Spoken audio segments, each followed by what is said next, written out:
ನಮಸ್ಕಾರ ಸ್ನೇಹಿತರೆ, ಇವತ್ತು ನಾನು ಇನ್ನೊಂದು ಕತೆ ಮೂಲಕ ನಿಮ್ಮ ಮುಂದೆ ಬರ್ತಾ ಇದ್ದೀನಿ. ಕತೆ ಹೆಸರು ದೊಡ್ಡವರು ಯಾರು.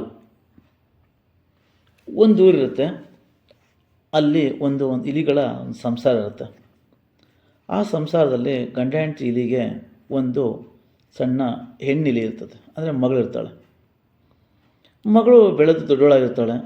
ಅವಳು ಒಂದು ಗಂಡು ಹುಡುಕ್ಬೇಕಲ್ಲ ಅಂತ ಈ ಎರಡು ಇಲಿಗಳು ಮಾತಾಡ್ಕೊತವೆ. ಏನು ಮಾಡೋದು, ಎಲ್ಲಿ ಗಂಡು ಹುಡುಕೋದು ಅಂತ ಹುಡುಕ್ತಾ ಇರ್ತಾರೆ. ತಕ್ಷಣವೇ ಹೆಣ್ಣಿಲಿ ಹೇಳುತ್ತೆ, ಈ ಜಗತ್ತನ್ನೇ ಬೆಳಗೋದು ಸೂರ್ಯ, ಅವನು ತುಂಬ ದೊಡ್ಡವನು, ಅವನೇ ನಮ್ಮ ಮಗಳಿಗೆ ತಕ್ಕವಾದ ವರ ಅಂತ ತಾಯಿಲಿ ಹೇಳುತ್ತೆ. ಸರಿಯಲ್ಲ ಅಂದ್ಬಿಟ್ಟು ಗಂಡಿಲಿ ವಿಚಾರ ಮಾಡುತ್ತೆ. ನಂತರ ಇಬ್ಬರೂ ಕೂಡ ಸೂರ್ಯನ ಹತ್ರ ಹೋಗ್ತಾರೆ. ಹೋಗ್ಬಿಟ್ಟು ಈ ವಿಚಾರನ ಹೇಳ್ತವೆ. ನನ್ನ ಮಗಳು ಸುಂದರಿ ತುಂಬ ಚೆನ್ನಾಗಿದ್ದಾಳೆ, ಜಗತ್ತಿನಲ್ಲಿ ದೊಡ್ಡವನು ನೀನೇನೆ, ನೀನು ಜಗತ್ತನ್ನೇ ಬೆಳಗ್ತೀಯ, ನೀನು ನನ್ನ ಮಗಳಿಗೆ ತಕ್ಕನಾದ ವರ, ನನ್ನ ಮಗಳನ್ನ ಮದುವೆ ಆಗು ಅಂತ ಕೇಳ್ತಾರೆ. ಅದಕ್ಕೆ ಸೂರ್ಯ ಹೇಳ್ತಾನೆ, ಅಯ್ಯೋ ನೀವು ನಾನು ತುಂಬ ದೊಡ್ಡವನು ಅಂತ ಅಂದ್ಕೊಂಡಿದ್ದೀರಾ, ಅದು ನನಗಿಂತ ತುಂಬ ದೊಡ್ಡವನು ಇನ್ನೊಬ್ರು ಇದ್ದಾರೆ ಅಂತ ಹೇಳ್ತಾನೆ. ಅದು ಯಾರು ಅಂತ ಕೇಳ್ತಾರೆ. ಅದಕ್ಕೆ ಸೂರ್ಯ ಹೇಳ್ತಾನೆ, ಮೋಡ ನನಗಿಂತಲೂ ದೊಡ್ಡವನು, ಅವನನ್ನು ಹೋಗಿ ಕೇಳಿ ನೀವು ಅಂತ ಹೇಳ್ತಾರೆ. ಆಗ ಎರಡೂ ಇಲಿಗಳಿಗೆ ಸರಿ ಅಲ್ವಾ ಅಂತ ಸೀದಾ ಮೋಡದ ಹತ್ರ ಹೋಗ್ತವೆ.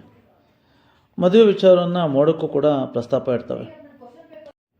ಅದಕ್ಕೆ ಮೋಡ, ಇಲ್ಲ ನನಗಿಂತ ದೊಡ್ಡವರು ಈ ಬೆಟ್ಟದ ರಾಜನಿದ್ದಾನೆ, ಅವನ ಹತ್ರ ಹೋಗಿ ಅವನಿಗೆ ಕೇಳಿ, ಅವನೇ ನಿಮ್ಮ ಮಗಳಿಗೆ ತಕ್ಕನಾದ ವರ ಅಂತ ಹೇಳುತ್ತೆ. ಈ ಎರಡು ಇಲಿಗಳು ಮತ್ತೆ ಆ ಬೆಟ್ಟದ ರಾಜನ ಬಳಿ ಹೋಗ್ತವೆ. ಅದೇ ವಿಷಯವನ್ನು ಪ್ರಸ್ತಾಪ ಮಾಡ್ತವೆ, ನಮ್ಮ ಮಗಳನ್ನ ಮದುವೆ ಆಗಬೇಕು ನೀನು ಅಂತ.